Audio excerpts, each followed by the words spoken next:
오늘 아침 하나님께서 우리에게 주시는 말씀은 창세기 34장 1절로 4절까지의 말씀입니다. 창세기 34장 1절로 4절 말씀. 우리 1절부터 같은 마음으로 주의 말씀 봉독합니다. 레아가 야곱에게 낳은 딸 디나가 그 땅 여자를 보러 나갔더니 히 족속 중 하몰의 아들 그 땅 주장 세겜이 그를 보고 끌어들어 강간하여 욕되게 하고 그 마음이 깊이 야곱의 딸 디나에게 연연하여 그 소녀를 사랑하여 그의 마음을 말로 위로하고 그 아비 하몰에게 청하여 가로되 이 소녀를 내 아내로 얻게 하여 주소서 하였더라. 아멘. 저는 오늘 본문 말씀 창세기 34장 1절로 4절 말씀을 통해서 은혜의 이유를 준비하라 라는 제목으로 주의 말씀을 선포하도록 하겠습니다. 종교개혁가였던 칼빈은 이 땅의 교회를 일컬어서 전투하는 교회라고 그렇게 이야기했습니다. 이 전투하는 교회라는 말은 하나님의 나라, 하나님의 통치와 또 한시적으로 힘을 발휘하는 이 사탄과의 영적인 싸움을 일컫는 말입니다. 어찌어 보면 우리 신자들은 이 땅 살아가면서 시험이 많아요. 그리고 사탄의 유혹 가운데서 늘 싸워야 합니다. 악의 세력과의 싸움, 이것은 피할 수 없는 우리의 실제적인 상황입니다. 오늘 본문 말씀도 우리가 보게 되면 사탄이 얼마나 교묘하게 우리를 넘어뜨리려 하는가 하는 것을 보게 됩니다. 야곱의 인생 여정 가운데 가장 큰 시련은 형 에서의 미움을 받아서 바다나람 이 외삼촌 라반에게 가는 일이 아니었습니다. 또 라반에게 속아서 그 20년 동안 고생하는 그 시간이 아니었습니다. 다시 고향으로 돌아오면서 형이 날 해하면 어떨까 하는 그 두려움, 이거보다 더 큰 시련이 오게 됩니다. 그것은 바로 자신이 살아가는 딸 이 디나가 그 땅의 추장의 아들을 통해서 어려움을 당하게 되는 상황입니다. 오늘 본문 말씀대로 보면 세겜이 그를 보고 끌어들여 강간하여 욕되게 했다라고 이야기합니다. 정말 야곱의 삶 가운데 고난과 어려움의 모든 시간들이 그에게 채워져 있지만은 이 시간만큼 또 고통스러운 시간은 없었을 것입니다. 그런데 문제는요, 우리가 이 말씀을 보다 보면 하나님의 은혜 가운데서 그 이후에 이 큰 일이 이에게 닥쳤다는 것을 보게 됩니다. 외삼촌 라반의 거짓말, 그 거짓말 통해서 고생하게 되잖아요. 그러다가 이제 하나님이 때가 되어서 이제 떠나라 하니 하나님의 말씀대로 이 라반과 결별하고 떠나게 됩니다. 그 가운데서 하나님이 그 계획 가운데서 기입하시고 은혜로 라반의 마음을 위로하시고 그 다음에 아름답게 결별이 마무리가 되는 것처럼 보입니다. 또한 그 형 에서와의 그 상황들 속에서 하나님이 극적으로 또 화해도 일어나게 만들어 주셨습니다.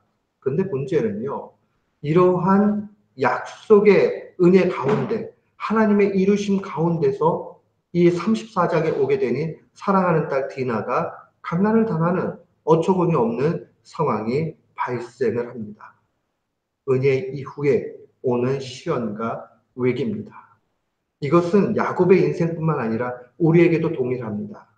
우리가 하나님 앞에 은혜를 받고 나아가지만은 그 은혜의 시간들 이후에 얼마든지 시련이 올 수 있다는 사실입니다. 우리가 하나님 앞에 은혜 받는 일 가장 귀한 일입니다. 그런데 그 일만큼이나 귀중한 것은 이 은혜를 유지하고 누리는 일입니다. 우리가 하나님 앞에 은혜 받아요. 그런데 그 받은 이후에 하나님께서 계속적으로 지켜주시고 보호하시고 인도해 주시기를 준비하며 나아가야 됩니다. 이 은혜에서 조금만 떨어지게 되면 우리는 흔들리게 되고 이 사탄의 먹잇감이 되고 맙니다. 우리가 어떻게 해야 은혜 이후에 준비하는 아름다운 삶을 살게 됩니까? 오늘 본문 말씀을 보면 먼저 이 은혜가 떨어지게 되는 그 이유를 분명하게 설명합니다.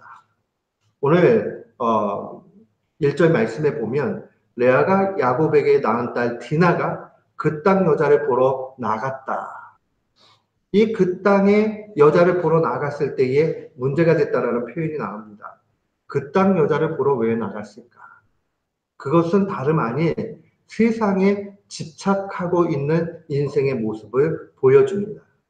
우리가 세상에 너무 집착하게 되고 집중하게 되면 거기서 죄악이 나옵니다. 안목에 죄악이 분명히 오게 됩니다. 우리 마찬가지예요. 하나님을 알아요. 신앙생활 합니다. 그런데 자꾸 세상의 것 보게 되고 반짝반짝거리는 걸 보게 되면 어느새 우리도 그 유혹 가운데 빠지는 것을 보게 됩니다. 사람의 아름다움을 보다 보면 하나님이 보이지 않게 됩니다. 이런 일들은 수없이 많지요. 더 많이 번 사람들을 보게 되고 성공한 사람들을 보게 되고 하다 보면 하나님의 은혜보다 야 나는 뭐야 하면서 자신을 깎아내리든지 아니면 하나님을 원망하고 불평하는 그런 일이 되고 맙니다. 세상을 집중해서 산다는 것은 굉장히 위험한 이야기입니다. 그렇다면 우리는 어떻게 해야 이 세상의 유혹을 이기며 살아갈 수 있습니까? 진짜 이 은혜 이후에 은혜를 유지하기 위해서 우리가 어떻게 살아가야 하겠습니까?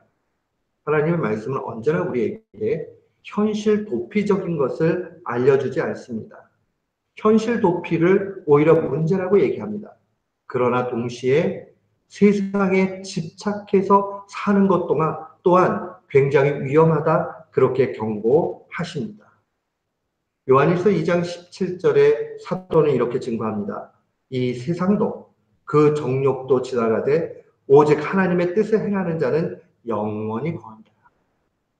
결국 이 땅 가운데 찬란해 보이고 좋아 보이는 것도 언젠가는 끝이 나게 된다는 겁니다. 그 욕심도 결국은 영원할 것 같지만 그 욕심이 내 것 되지 못하고 언젠가는 그 종말의 때가 오게 된다는 겁니다. 영원하고 변하지 않는 것, 그것은 바로 하나님의 뜻대로 행하는 그 인생임을 분명히 알려줍니다. 그러나 성도 여러분, 하늘을 바라보고 하나님의 뜻을 행해 나가야 됩니다. 그렇다면 하나님의 뜻을 바라보면서 준비하는 인생으로 산다는 것 무엇입니까? 우리는 하나님의 사람이었던 베드로 사도가 주의 말씀 증거한 것 집중해야 됩니다. 베드로전서 1장 4절 말씀에 보면 너희가 정욕 때문에 세상에서 썩어질 것을 피하여 신성한 성품에 참여하는 자가 되게 하려 하셨다라고 증거합니다. 신의 성품에 참여하는 것, 하나님의 성품에 참여하는 것이 곧 세상의 집착에서 벗어나는 길임을 명확하게 보여줍니다. 이 신의 성품에 참여한다는 것은 무엇입니까? 베드로전서 1장 5절부터 7절 말씀 보면 주의 말씀이 이렇게 증거합니다. 너희가 더욱 힘써 너희 믿음의 덕을, 덕의 지식을, 지식의 절제를, 절제의 인내를, 인내의 경건을, 경건의 형제 우애를, 형제 우애에 사랑을 더하라고 증거합니다. 믿음으로 시작해서 사랑으로 마무리됩니다. 무엇입니까?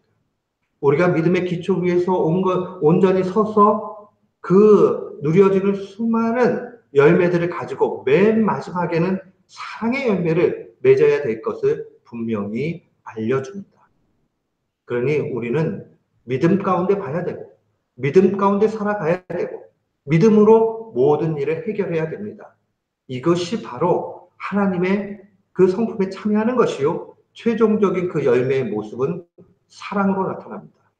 하나님을 얼마만큼 사랑하는가? 또한 이웃을 얼마만큼 사랑하는가? 우리가요, 하나님을 더욱 사랑하고자 힘쓰게 되면 세상에 집착하지 않게 됩니다. 또한 형제 사랑하기를 뜨겁게 하게 되면 세상에 집착하지 않게 됩니다. 내가 더 많이 갖고 싶어요. 내가 더 편하고 싶어요. 그러니 욕심이 생기죠. 욕심이 생기면 죄가 나오는데 탐심이 생깁니다. 남의 것까지도 내 것 만들고 싶을 그런 마음이 생겨요. 그러니 형제 우애와 형제 사랑하는 것 눈에도 보이지 않지요. 그러니 넘어지게 되는 겁니다. 또한 자꾸 그러다 보면 믿음이 흔들리게 돼 있지요. 그러니 하나님을 기쁘게 하는 일보다 나아가 나를 기쁘게 하는 일, 내 자신이 좋은 일, 여기에 빠지게 됩니다. 우리가 하나님을 기쁘시게 하는 그 일에 집중하게 되고 하나님 앞에 나아가게 되고 또한 사랑의 열매를 많이 맺게 되고 하다 보면 비로소 우리는 이 땅 가운데 모든 것이 다 있다 생각하지 않고 하나님의 나라 보게 됩니다. 만약에 디나가 이 사실을 알고 그 땅에 여자를 보러 나아간 것이 아니라 먼저 하나님 앞에 믿음을 견고히 하면서 어떻게 하면은 하나님을 사랑할 것인가? 어떻게 하면 이웃과 가족을 사랑할 것인가? 하는 것에 집중했다면 그는 이러한 어려움에 덜 빠졌을 것입니다. 그리고 빠진다 할지라도 결국 이기고 나아갔을 것입니다. 야곱에게도 동일하지요. 정착하게 만들어주신 하나님의 은혜를 바라보면서 그 은혜를 간직하고 나아갈 것을 분명히 봐야 했습니다. 하나님 베풀어 주신 은혜가 참 귀하다. 분명히 야곱 알았을 것입니다. 근데 그것을 유지해 나가는 데는 그저 실패하고 말았습니다. 은혜 받는 일 귀중한 것만큼 믿음으로 은혜를 간직하는 일 더욱 중요합니다. 사랑하는 성도 여러분, 하나님은 우리에게 은혜 베풀어 주시기를 원하시고 오늘도 은혜 주십니다.